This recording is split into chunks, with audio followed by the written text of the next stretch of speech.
Thanks, Daniel, for taking the time for this interview with us. Before you named yourself Caribou, you were named Manitoba, and I rate all the major points in your life, like you were born and grew up in Ontario. So how did you came to the name Manitoba? It was a funny thing. Like didn't at that point it didn't even seem real that I was going to be releasing music. No. I'd just been emailing this label in the UK, and I was like, I've got to come up with a name. I wanted some name that kind of represented something about where I was from, something about kind of growing up not in a major city in Canada, kind of in an isolated place, in a kind of rural place. So even though I'd never been to Manitoba, well, I kind of looked at place names on a Canadian map, and I liked the word Manitoba, even though I don't think I'd never even been there at that age in my life. So Is that the same with the name Caribou, which I figure is something very typical for the Canadian fauna, a caribou, yeah? Um, and then I read you studied mathematics. You even have a PhD in maths. So, how does someone from like I read even a PDF article, like I tried to read it of you, which was only symbols and math theorems, which I didn't really understand, which is pretty impressive. And how did you come from this, which is really lots of work, to doing music, which is also very much work? I guess I've always done both. I mean, well, when I was a kid, those were definitely the two things that kind of interested me, or that I was excited by. My parents or my dad's a mathematician. There's lots of kind of mathematics around, and music always immediately stuck out for me. I guess it was always what I wanted to do, but mathematics was something that was, it kind of was exciting. Kind of mentally, it was like mentally kind of stimulating and difficult and exciting, and so now's the first time that I really only focused on music. I guess it was before then. It was always the two of them. Yeah. And do you see any major connection between maths and music? Like there is even genres like math rock and stuff, that even things I can hear in your music, the older music from Andorra, which was basically more progressive rock.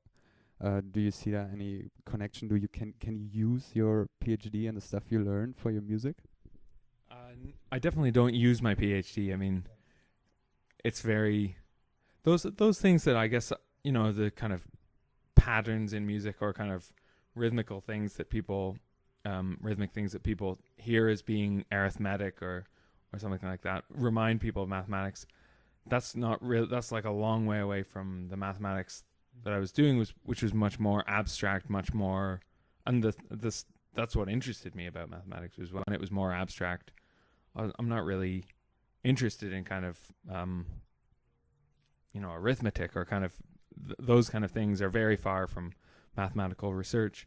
I think the thing that I like about both of them is that they're both, I mean, mathematics as a PhD student is quite imaginative. It's quite intuitive as well. It's not like kind of carefully building things meticulously. It's more about kind of having a gut instinct for how something's going to work mathematically. I know that seems strange, because it's very different from people's experience of mathematics at high school or whatever.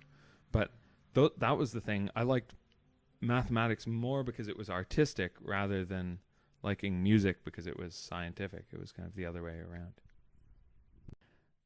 Like I said, your album Andorra was pretty much like I think it was way more rock oriented, and the new album Swim is way more like with electronic influence.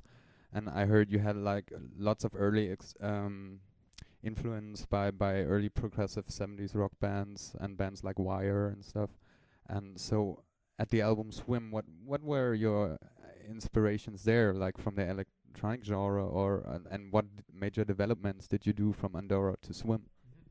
I guess, I mean, I've always kind of gone back and forth, I mean, not my music has kind of gone back and forth. I've always liked both electronic music and progress, and kind of like rock music somehow, broadly speaking. When I was a teenager, I listened to like Yes and Genesis and Emerson, Lake and Palmer, bands that I would never listen to now, but they were exciting because they were really ambitious and kind of weird music. It just seemed like, it didn't seem like anything else that I was listening to. But the other kind of music that I listened to when I was a teenager was, my friend introduced me to like Richie Houghton or kind of the Chemical Brothers or something, something kind of loop based and simple and minimal, which was exactly the opposite of the music that I was making, that I was listening to, the kind of progressive rock stuff that I was listening to. And so those have always kind of, even though I don't listen to really any of those artists anymore, that's always been, those two sides have always been there, I guess. And I've always, the first Manitoba record that I made was very electronic sounding. And then the next one was, the next few albums after that were kind of veering more into kind of psychedelic rock kind of sounding stuff. And I guess this album, to me anyway, the main reason that on this album there's more electronic stuff is, in the last few years, I think contemporary dance music has been really exciting, whether it's the kind of dubstep kind of things, post-dubstep things kind of happening in the UK, or it just seems to be a kind of swell of exciting music in that kind of area. And I was DJing more, I was going to clubs more. It just kind of was a natural excitement in that kind of area of music. But also, I think the kind of psychedelic elements and things are still in this album. It's not like it's one or the other. It's always a kind of combination of both of them. So, thank you for your time, and I hope you have a great show tonight. Thank you.